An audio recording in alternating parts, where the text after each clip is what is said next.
Yo, hey guys, SmallmouthCrush on behalf of Monster Bass. I want to make a quick video today talking about my rod and reel setup when I'm throwing a lipless crankbait. It's really important to match up the right rod with the different presentations that you're going to encounter when you're out fishing a lipless crankbait. So today's video is all about that. Let's get into it. So I was recently out on the lake and there was a really good bite on a lipless crankbait. A lipless crankbait is a great way to cover a lot of water. It's also a great bait in grass. The situation I encountered recently was just sparse grass. Grass that was literally 6 to 8 inches off the bottom. And that's where I would take that lipless and just work it through that scattered grass.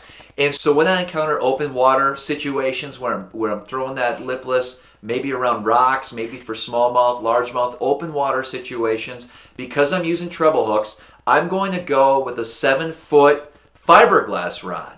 So for instance, this is a Dobbins 705. There's a lot of great rods out there. I just choose this one. It's a great fiberglass rod. That just means that it has a really nice soft tip. So when I actually get a bite on that lipless crankbait, because of the treble hooks, a lot of times there's a lot of leverage. Sometimes those fish are just swiping at it. So that tip will hopefully allow that fish to stay pinned so I can actually get them.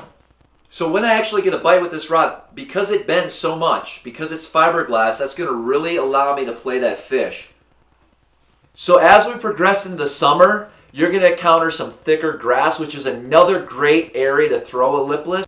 So oftentimes later in the year when that grass does get a little bit thicker, that fiberglass rod isn't going to work. Because if I'll be cranking it, reeling it in, and all of a sudden I'll get stuck on some grass, and I'll try to pull it and snap it out, and I'm actually just going to pull all the vegetation. My hook is just going to be buried with grass.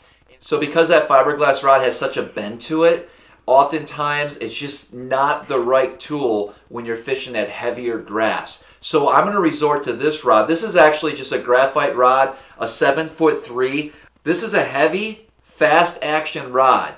So it has still a really nice tip, but it's heavy enough so when I get in that grass, I'm able to actually rip that bait and clean those hooks. So that is the key to throwing a lipless is reeling it in, getting it caught in grass, and then snapping that rod and getting that reaction bite, getting that grass off of that lipless, and then having a clean retrieve.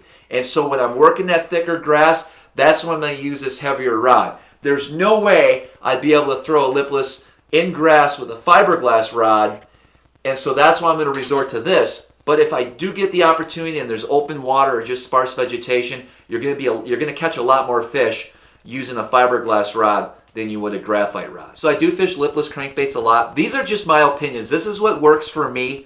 I'd like to hear in the comments below what your favorite rod is when you're throwing a lipless crankbait. So we can make a whole nother video on lipless crankbaits alone because there's so many different types and different ways to retrieve a lipless crankbait. When I was out on the lake recently, I was just kind of doing a steady retrieve, and then when I hit that sparse grass, I would just kind of rip it just a little bit, and that seemed to draw the bites, and I was able to get a reaction bite pretty consistently out there that day.